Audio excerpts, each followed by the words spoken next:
Olá, pessoal! Eu espero que vocês estejam bem. Eu sou a professora Tainá e trouxe mais uma aula para vocês. Primeiramente, já quero agradecer por vocês estarem aqui. Peço, por favor, não pulem o vídeo, não avancem o vídeo. É muito importante para vocês receberem o conteúdo, tá bom? Hoje, como prometido, nós iremos falar sobre eletrocardiograma, um exame complementar para ver o que, gente? O coração, né? Os batimentos cardíacos, como estão, na verdade, esse nível basal do coração, tá? Vamos começar? Qual que é a definição, então? O eletrocardiograma, né, ou ECG, ele é um exame que avalia as atividades elétricas do coração por meio de eletrodos fixados onde? Na pele. Através desse exame, gente, é possível detectar o ritmo do coração e o número de batimentos por minuto, tá? Ele é também um exame básico inicial para avaliação da saúde cardiovascular e apontar para algumas anormalidades cardíacas, né? Alguns defeitos cardíacos. Esse exame também, ele é solicitado por quem? Pelo cirurgião cardiologista ou só o cardiologista mesmo. Será que o clínico pode pedir esse exame? Com certeza, tá? Não precisa só ser por um especialista.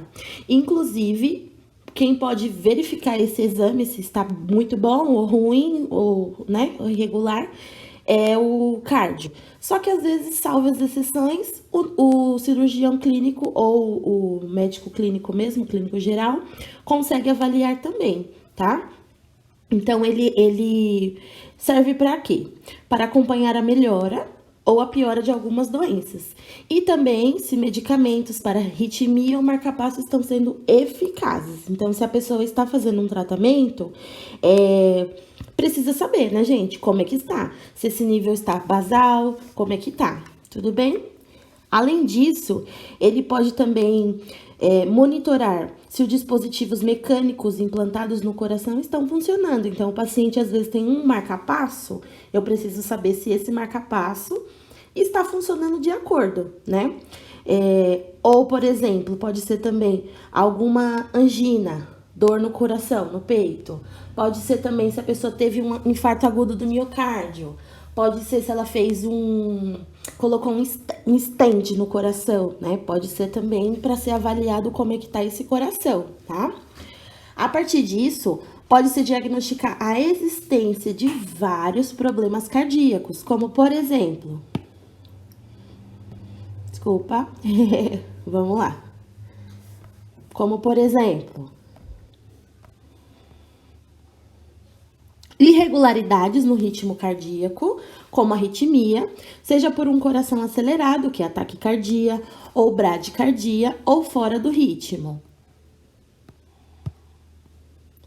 Aumento de cavidades cardíacas, patologias coronarianas, infarto agudo do miocárdio, distúrbio na condução elétrica dos órgãos, problema nas válvulas do coração, pericardite, né, que é a inflamação da membrana que envolve o coração, que envolve o pericárdio, né?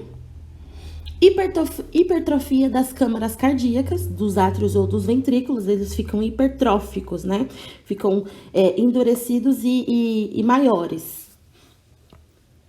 Infarto em situações emergenciais, doenças genéticas e a famosa doença de Chagas, né, gente? Que é uma doença que não é tão comum mais, graças a Deus, né? Porque antigamente tinha bastante o bichinho, né, dos legumes, das frutas. E hoje em dia, graças à nossa higiene, né? Claro, vem de casa, né? A nossa higiene, mas o cuidado melhor, né, com os alimentos estão ficando melhor para as pessoas não terem mais a doença de Chagas. Mas é muito comum, você pode ver mais a doença de Chagas em idosos, né? O eletrocardiograma também pode ser usado para verificar a saúde do coração, quanto às outras doenças ou condições que estão presentes, tais como pressão alta, né, que é a hipertensão, colesterol alto, que é a dislipidemia, tabagismo, diabetes, histórico familiar da doença cardíaca precoce. Então, se alguém da família tem e o paciente está sentindo uma dor precordial, né, no peito, o ideal é fazer um eletro? Com certeza. O ideal é que ele faça. Acabou. Vamos lá. Em seguida, gente, vamos falar da fisiologia. O coração apresenta atividade elétrica por variação na quantidade relativa de íons presentes dentro e fora das células do miocárdio, que é o músculo do coração. Essa variação cíclica gera diferença de contração dos referidos íons na periferia do corpo, né, no restante do corpo. Eletrodos sensíveis colocados em pontos específicos do corpo registram essa diferença elétrica. O ECG é o registro dos fenômenos elétricos que se originam durante a atividade cardíaca, então auxiliar valiosos no diagnóstico de grande número de cardiopatia e outras condições patológicas, como, por exemplo, distúrbios hidroeletrolíticos, ressalvando-se que algumas anomalias cardíacas não alteram o eletrocardiograma. Olá, o eletrocardiograma normal é composto por uma onda P, um complexo QRS, uma onda T. O complexo QRS é comumente formado por 3 ondas distintas: a onda Q, a onda R e a onda S. Então, é mais ou menos assim. Vou fazer aqui bem no cantinho, tá? Onda P. Ó, meu desenho. Eu não desenho, né? Quem são os meus alunos sabe que eu desenho péssimo. A onda P. Aí temos o complexo QRS. O complexo QRS, que é o quê? QRS, né? É mais ou menos isso, tá? Nós vamos ver direitinho nas próximas, vai dar para entender, porque a professora não sabe desenhar, né? E aí, vamos pro próximo. A onda P é produzida por potenciais elétricos, gerando à medida que os átrios despolarizam-se antes de contrair-se. O complexo QRS deve-se aos potenciais gerados quando o ventrículo, né, os 2 ventrículos, despolarizam antes de contrair. Isso é, conforme a onda de despolarização propaga-se pelo meio dos ventrículos, assim, tanto como a onda P, quanto os componentes do complexo QRS são ondas de despolarização. A onda T é em razão aos potenciais gerados durante a recuperação dos ventrículos do estado de despolarização. Esse processo normalmente ocorre no músculo ventricular, em 0,25 a 0,30 segundos. Olha como é rápido. Após a despolarização, sendo após a despolarização, essa onda é conhecida como repolarização. Então, primeiro ela despolariza, relaxa, e depois ela repolariza, contrai. Tá? Então, ele pega todos esses ritmos do coração. Contração ventricular, relaxamento atrial, tá? Olha aí bonitinho aqui, ó. Ficou mais fácil. Onda P. Aí temos o complexo QRS,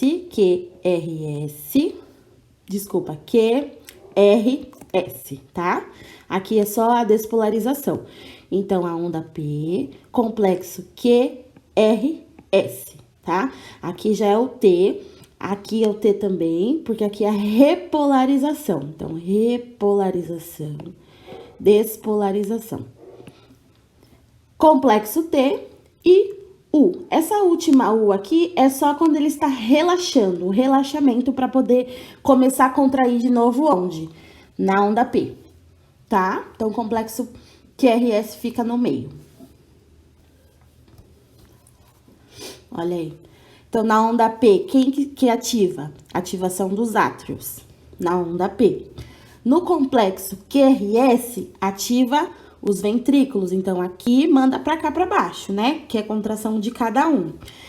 E a onda T, onda de recuperação, onde eles recuperam para começar novamente, tá?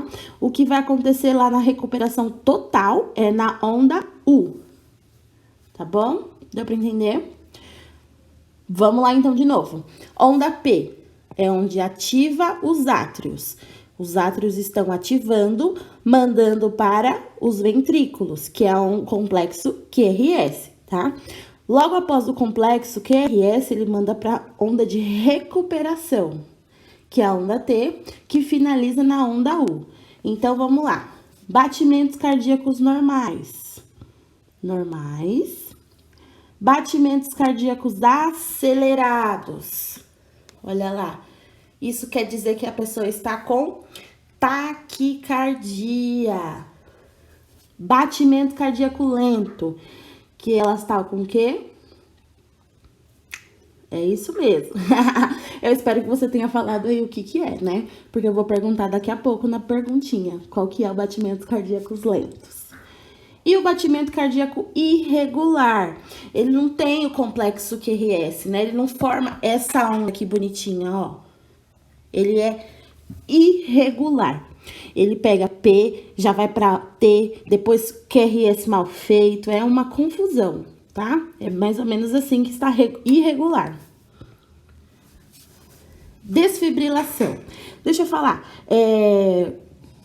desfibrilação serve para quê, gente? Parada cardiorrespiratória, tá? Quando alguém está em parada cardiorrespiratória, ou então está fibrilando, isso no hospital, em situação de hospital, em situação que eu posso colocar um eletrocardiograma, tá? Ou então colocar no monitor multiparâmetros, que é aquela televisãozinha que fica aclopada. Eu vou ter ritmos chocáveis, onde pode ser usado o aparelho de choque, tá? Então, eu posso chocar. Isso é pergunta de entrar em hospital, viu, gente? Pra quem vai querer entrar na UTI, é pergunta de UTI isso aqui. Ritmos chocáveis. FV, TV, tá? São os ritmos chocáveis. Então, é fibrilação ventricular, ó, o coração tá fibrilando, ele está tremendo, ele está acelerado assim, ó, tremendo, sem batimentos normais. TV, taquicardia ventricular, tá? Eles estão também fibrilando, mais ou menos, só que tá em taquicardia, então a onda fica desregulada, tudo bem? E ritmos não chocáveis. Nesse ritmo não chocáveis, o que nós vamos fazer? Compressões cardíacas, torácicas, né? Torácicas ou cardíacas, que é a famosa massagem, né? Não pode falar massagem, gente. Isso já ficou no passado, porque nós não somos massoterapeutas, né? O coração não precisa de massagem, ele precisa de compressões. Então, os ritmos não chocáveis que não pode chocar é AESP, que significa atividade elétrica sem pulso. Atividade elétrica sem pulso. Ele tem atividade elétrica, funciona, só que não possui pulso. E também na assistolia, que é o protocolo da linha reta. Assistolia significa que o coração não tá batendo de jeito nenhum, né? E aí precisa dar compressões torácicas, ok? Então, o que choca? FVTV, ritmos não chocáveis, AESP e assistolia, que é quando não tem o batimento cardíaco, tá?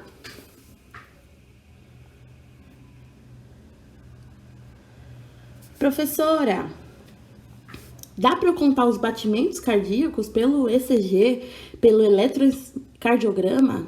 Vou falar para vocês.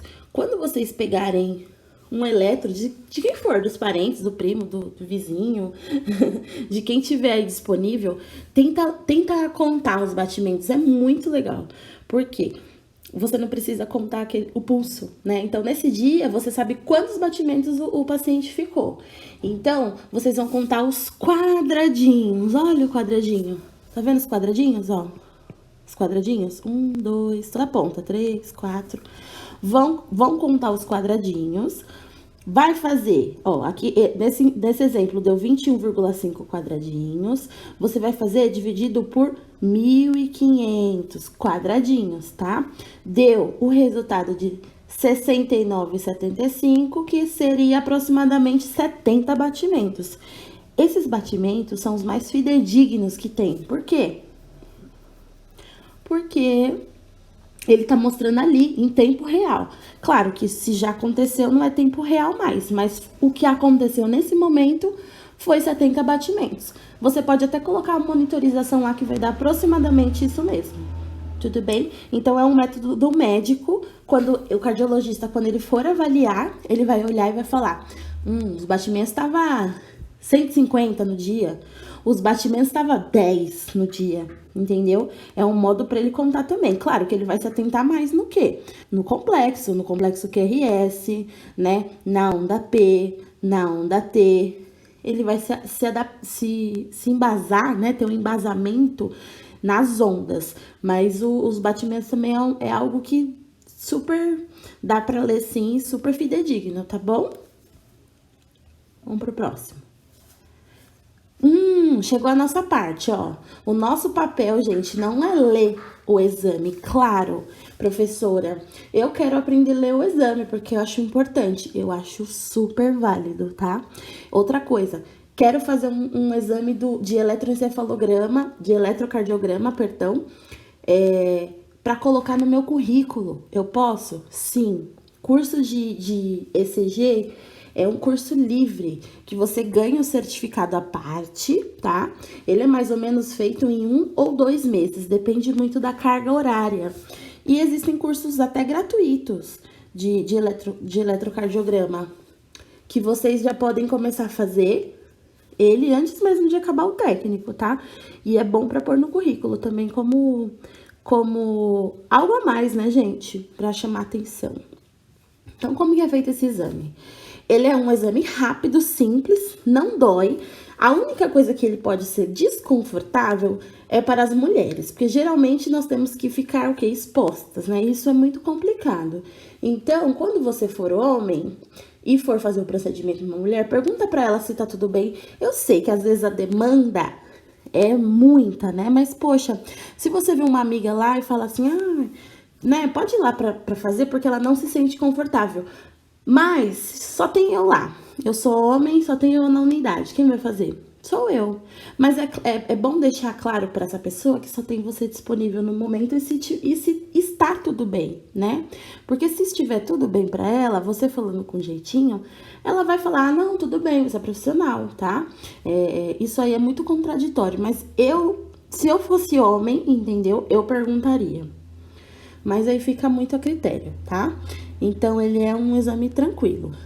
Os impulsos elétricos, então, do coração são registrados em um pedaço de papel, aquele papelzinho cheio de quadradinhos.